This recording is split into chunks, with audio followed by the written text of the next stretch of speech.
Judgment didn't begin with the flood. Long before Revelation closed the canon, Christians already read terrifying visions of heaven and hell, warnings of justice that shook the ancient world.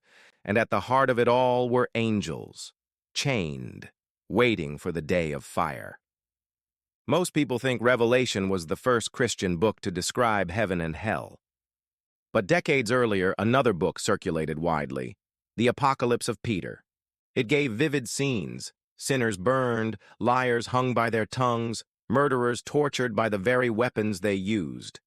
And the righteous? They shone with glory, dwelling in gardens watered with the light of God. Some churches loved this book so much they read it aloud during worship, just like Scripture.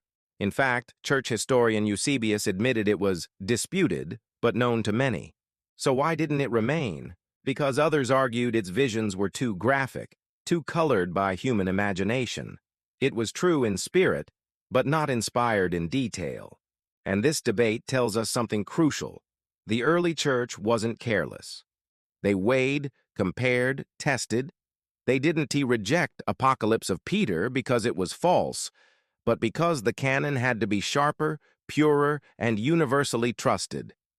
But judgment wasn't only about the future. The Book of Enoch claimed that after the flood, the Nephilim's bodies perished, but their spirits did not. These restless beings, half divine, half human, became what later Jews and Christians called demons. That's why violence, corruption, and temptation never truly vanished. The New Testament hints at this.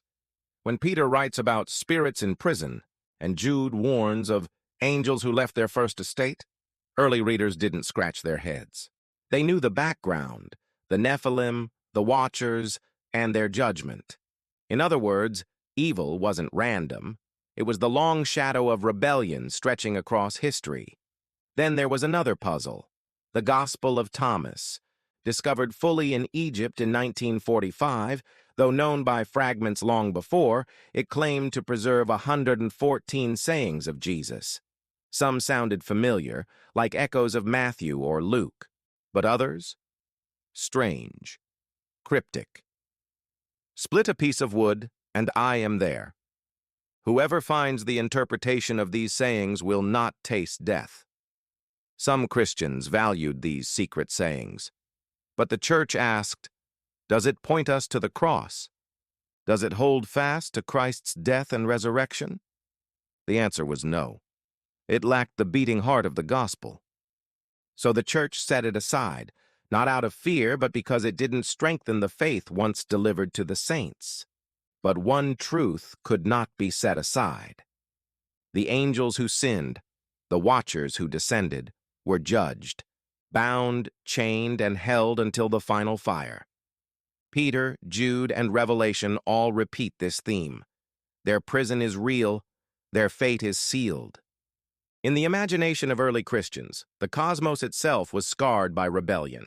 And hell wasn't merely symbolic, it was justice, inscribed into the structure of creation. The Apocalypse of Peter made that justice vivid.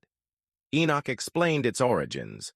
The New Testament confirmed it. Judgment is not delayed, it has already begun.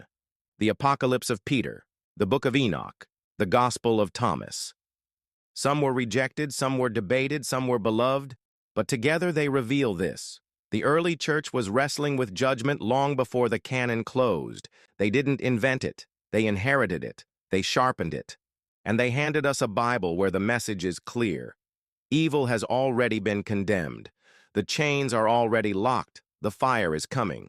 In the next episode, the throne, the ark, and the lost warnings, the visions that shook the church, and the mysteries that still remain.